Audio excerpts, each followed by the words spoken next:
Takdah তিনচুলের cherry blossom হোমস্টেতে এটা আমাদের প্রথম সকাল। ঘরের জানলা থেকে দেখার থেকে বাইরে বেরিয়ে দেখাটা মনে হয় বেশি ভালো। যাতে খুব সুন্দর লাগছিল সকালটা দেখতে। ইউজুয়ালি পাহাড়ে এরকমই সুন্দর লাগে প্রতিটা জায়গায়। অলরেডি চা বাগানে সমস্ত কর্মচারীরাও চলে এসেছে চা পাতা তোলার জন্য। তারপর আমরা বেরিয়ে পড়েছিলাম। তোমাদেরকে এত সুন্দর সুন্দর ফুল দেখাবো যে আমি নিজেও কখনো এগুলো দেখিনি। কিছু কিছু চেনা ফুল লাগছিল, কিন্তু মানে জবার মতো লাগছিল, কিন্তু আদৌ জবা নয়।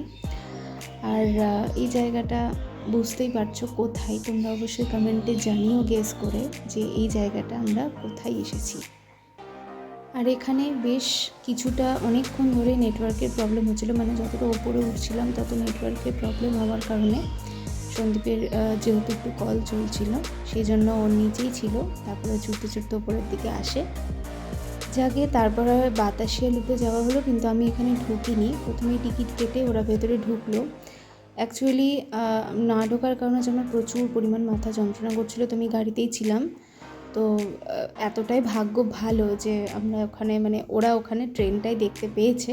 ইউজুয়ালি সবাই দেখতে পায় না, কারণ ট্রেনের তো একটা টাইম থাকে।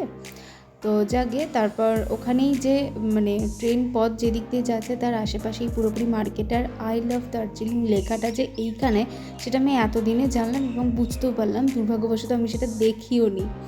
তো তখনও কিন্তু প্রচুর পরিমাণে কুয়াশা ছিল। তখনও বললাম, কারণ তখন বাজে দুপুর 12:30।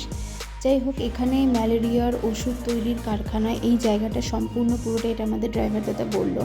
কিছু পুরো ভগ্নস্তূপের মতো অবস্থা, কিছু কারখানা নতুনভাবে তৈরি হচ্ছে। যাই হোক, তারপরে রবীন্দ্র ভবনে গিয়ে একটু ঘোরাফেরা করে সেখান থেকে আমরা বাড়ি আসার পথে এলাম। তো পুরো ভিডিও ব্লগ দেখতে হলে আমার বড় ব্লগে তোমাদের দেখতে হবে। আর চ্যানেলটা সাবস্ক্রাইব করো, লাইক শেয়ার কমেন্ট করতে কিন্তু একদম ভুলো না। আজকের মতো এখানেই টাটা।